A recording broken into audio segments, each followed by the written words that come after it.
January 23, 2026, 3:47 p.m. Mexican border region. A U.S. Customs and Border Protection helicopter flies routine surveillance patrol, monitoring known smuggling routes, standard mission, standard altitude. The crew has flown this sector hundreds of times, observed countless convoys, reported countless violations, never been threatened, never been attacked. The cartels know American aircraft are untouchable, know that attacking U.S. assets brings consequences nobody wants, know that helicopters observe but don't engage, know the rules, know the boundaries, know what lines not to cross. Then the infrared warning system screams, "Missile launch detected, surface-to-air missile, incoming." The pilot sees the smoke trail, rising from ground, tracking toward the aircraft. 4 seconds to impact, 4 seconds to react, 4 seconds between routine patrol and catastrophic downing, 4 seconds to execute maneuvers that will either save 6 lives or fail to save them. And what happens in those 4 seconds will reveal something terrifying about the drug war, about cartel capabilities, about how close America came to losing its first aircraft to narco-terrorism, and why that missile launch changed everything about border security. The numbers are simple, but devastating. 1 helicopter, 6 crew members, 1 surface-to-air missile, 4 seconds to impact, 30 feet between successful evasion and direct hit, between survival and destruction, between routine mission and international incident, between 6 people going home and 6 families receiving notifications. The margin for error is non-existent. The time for decisions is expired. The pilot has to react on training and instinct and luck, has to execute perfectly, has to hope the countermeasures work, has to trust that 4 seconds is enough. Because if it's not, everyone dies. But this isn't a story about a successful evasion. It's about what the missile represents, about where cartels acquired military-grade weapons, and why the retaliatory strike reveals a new phase of the drug war that nobody in government wants to acknowledge publicly. The helicopter was UH-60 Black Hawk, modified for border patrol, equipped with advanced sensors, thermal imaging, communications equipment, not armed, not armored, just observation platform. The crew consisted of pilot, co-pilot, 2 sensor operators, and 2 observers. Standard complement for surveillance mission.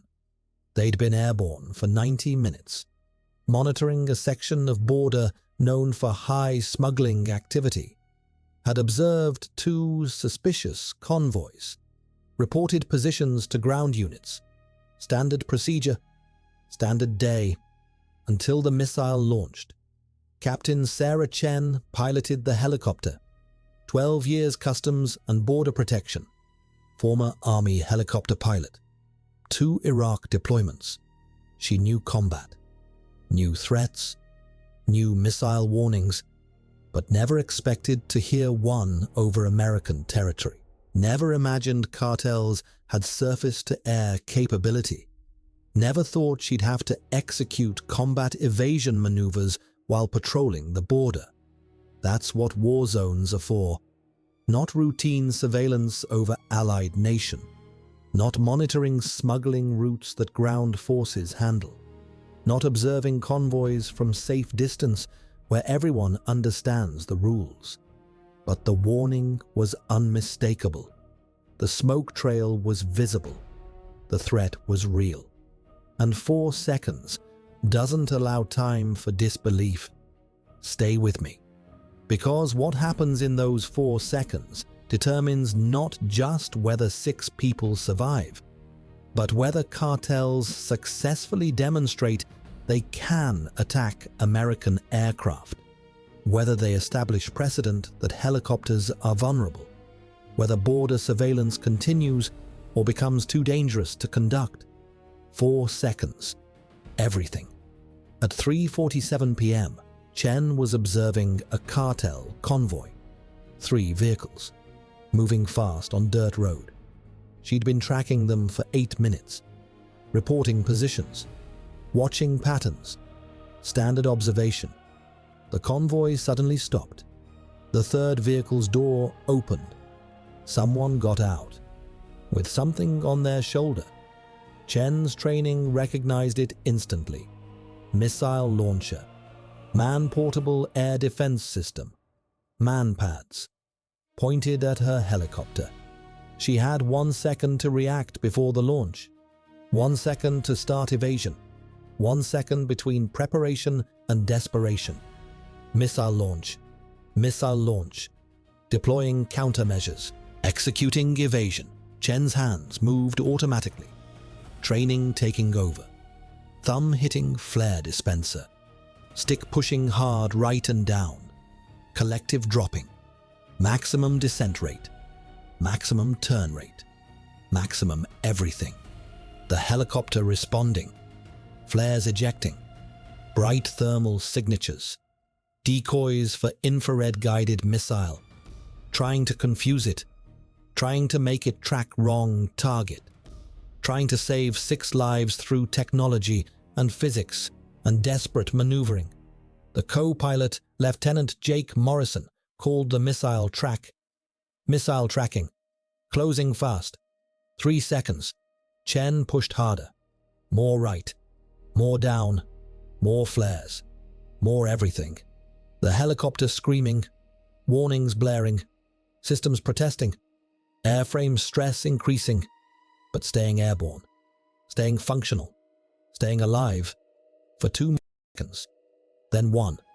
Then the missile passed, 30 feet to the right, missing, confused by flares, fooled by maneuvers, defeated by 4 seconds of perfect execution, exploding harmlessly 200 yards away, self-destructing, failing. The helicopter survived. The crew survived. The mission survived. Because Chen's training worked. Because the countermeasures worked. Because 4 seconds was enough. Barely, but enough. At 3:47:04 p.m., 4 seconds after launch, the immediate threat was over. But Chen knew the danger wasn't.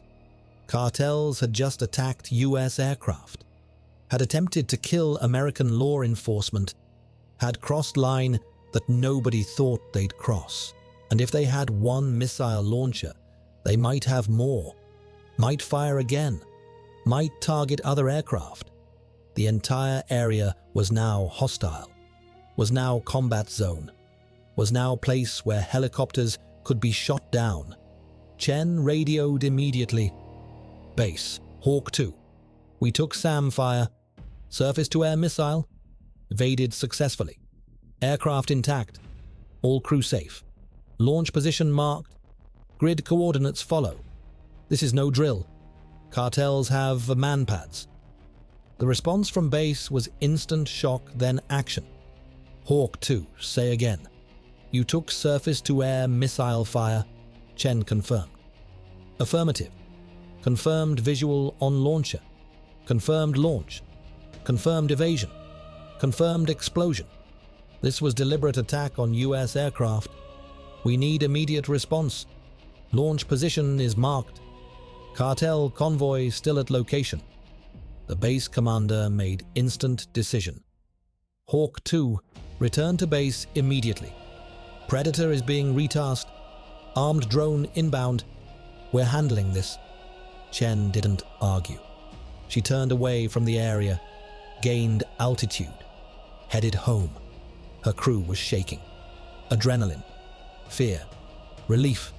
They just survived attempted murder, survived cartel attack, survived something that shouldn't happen, something that changed everything about their mission, about their safety, about the war they thought they were fighting. Because observation is safe, combat is dangerous, and cartels just turned observation into combat. just turned surveillance into survival, just turned routine patrol into life-or-death evasion. That's escalation. That's new phase. That's crossing threshold nobody wanted crossed. At 3:52 p.m., 5 minutes after the missile launch, an MQ-9 Reaper drone arrived over the Cartel convoy, armed with 2 AGM-114 Hellfire missiles, operated from base by remote pilots who'd been monitoring different sector, retasked immediately when the attack was reported. The drone's sensors located the convoy. Still there, still stationary. The third vehicle still had open door, the missile launcher visible inside. 6 cartel members standing around, discussing, possibly celebrating, possibly reloading, possibly preparing to shoot at aircraft. The drone operators had authorization, had legal justification, had target of opportunity, had rules of engagement that allowed strike, self-defense, protection of US forces, prevention of future attacks, all legal, all authorized, all necessary. At 3:54 p.m., the Hellfire missile launched, guided by laser designator, tracking to target, impacting vehicle with missile launcher, explosion, secondary explosion as remaining missiles detonated, fireball, destruction, 6 cartel members killed instantly, vehicle destroyed, launcher destroyed, remaining missiles destroyed, threat neutralized, message sent, precedent established, attack American aircraft, get destroyed by American aircraft. That's new rule. That's new reality. That's consequence of escalation. Cartels attacked. America responded. Decisively. Lethally. Immediately. But here's what wasn't reported publicly. Here's what the investigation revealed over the following weeks. Here's where the missiles came from, and why that revelation is more terrifying than the attack itself. Because if cartels have one missile launcher, they have more. And if they attacked once, they'll attack again. Unless they're stopped. Unless the source is cut off. Unless the supply chain is destroyed. And what investigators discovered made that seem nearly impossible. The missile was identified from fragments recovered near explosion site. Russian-made SA-7 Grail, man-portable air defense system, called MANPADS, shoulder-fired, infrared-guided, effective against helicopters and low-flying aircraft. Originally manufactured for Soviet military, exported to dozens of countries. Thousands produced, many still in service, many more in storage, many stolen, many sold on black market. But tracing this specific missile required international cooperation, required investigation across multiple countries, required following money and shipments and corruption that spanned continent. The trail led to Guatemala, to Guatemalan military stockpiles, where inventory audits revealed discrepancies, missing weapons, including SA-7 missiles, disappeared over a 3-year period, reported as destroyed, as expended in training, as lost in accidents, but actually stolen, sold, smuggled, delivered to cartels who paid millions for military-grade weapons, who wanted capability to attack aircraft, who wanted to escalate, who wanted to challenge American air superiority, who wanted to make surveillance too dangerous to conduct, who wanted to shoot down helicopters and drones and anything flying over their territory. The corruption investigation expanded. Guatemalan officers arrested, smuggling networks exposed, weapons dealers identified, but the damage was done. Missiles were already distributed, already with cartels, already positioned along border, already aimed at American aircraft. The attack on Chen's helicopter wasn't isolated incident, wasn't desperate act. was calculated test, was proof of capability, was demonstration that cartels could strike American aircraft, could threaten air operations, could force Americans to change tactics, to fly higher, to avoid certain areas, to acknowledge that border airspace was no longer safe. That surveillance came with risk of death. That routine patrols could become combat missions. That the drug war had evolved, escalated, become more dangerous, more lethal, more like actual war. Captain Chen received Distinguished Flying Cross for her actions. 4 seconds of perfect execution that saved 6 lives. That prevented first shootdown of American aircraft by narco-terrorists. That demonstrated professionalism under attack that nobody anticipated. Her crew received air medals. The drone operators who struck the cartel convoy received commendations. Everyone involved was recognized because everyone's actions prevented worse outcome, prevented cartel's success, prevented precedent that American aircraft are vulnerable, prevented other cartels from attempting similar attacks, showed that attacking US assets brings immediate lethal response, that America doesn't tolerate attacks on its aircraft. That escalation works both ways. That cartels can acquire missiles but can't survive using them. That trying to shoot down American helicopter means dying by American missile strike. That's deterrence. That's message. That's new reality established in 4 seconds of evasion and 5 minutes of retaliation. But the threat remains. Other missiles are still out there. Other cartels still have them. Other American aircraft still fly over border. Every patrol now includes missile warning systems on high alert. Every surveillance mission now includes armed drone support. Every helicopter crew now trains for surface-to-air missile evasion. What was routine became dangerous. What was safe became potentially lethal. What was observation became combat operation. That's what January 23rd changed. That's what one missile launch accomplished. Not killing 6 Americans. That failed. But forcing America to acknowledge that border surveillance is now combat zone. That cartels have military weapons. That the drug war has escalated beyond law enforcement, beyond interdiction, beyond arrests and seizures, to actual combat, to shooting, to killing, to using military force against military threats from criminal organizations with military weapons. Chen still flies border patrols, still conducts surveillance, still monitors smuggling routes, but everything's different now. Every flight includes combat readiness. Every mission includes threat awareness. Every second includes possibility of missile launch. She doesn't talk about the 4 seconds much, doesn't dwell on how close it was, doesn't focus on the 30 feet between survival and destruction. Just trains, practices, maintains proficiency, because it might happen again. Probably will happen again.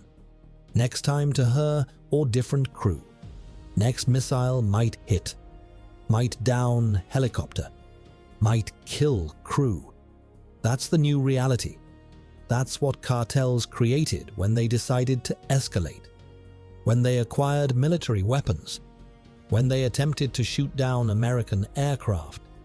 They succeeded in one thing, making every flight dangerous, making every patrol combat mission, making every crew understand they're not just law enforcement, they're targets. And targets need to be ready, need to be trained, need to be lucky. Because in 4 seconds, training and luck determine who lives and who dies, who evades and who gets hit, who goes home and who doesn't. Chen was trained and lucky. 4 seconds was enough. 30 feet was enough. Next time might be different. Might be 3 seconds, might be 20 feet, might be direct hit. That's what she lives with. That's what every Border Patrol helicopter crew lives with now. That's what January 23rd created. Legacy of danger. Legacy of escalation. Legacy of 4 seconds that changed everything about border surveillance forever. The Hellfire strike destroyed the immediate threat, killed 6 cartel members, destroyed the launcher, but didn't eliminate the danger. Other cartels still have missiles. Other launchers still exist. Other attacks are still possible. And now cartels know America will strike back, will use drones, will kill anyone who attacks aircraft. That's deterrence. But deterrence only works if people are rational, if they calculate costs, if they fear consequences. Cartels already face death daily, already accept casualties, already consider killing and dying part of business. So will missile strike deter them? Or will it provoke them? Will it prevent attacks or inspire retaliation? Will it end escalation or fuel it? Nobody knows. Nobody can predict. Nobody can guarantee that January 23rd was first and last attempt to shoot down American aircraft. It was first. Whether it's last depends on cartels, on their calculations, on their willingness to accept American retaliation in exchange for attempting to down helicopters, on whether they decide military-grade weapons are worth using despite consequences, on whether they believe they can win escalation war against American military.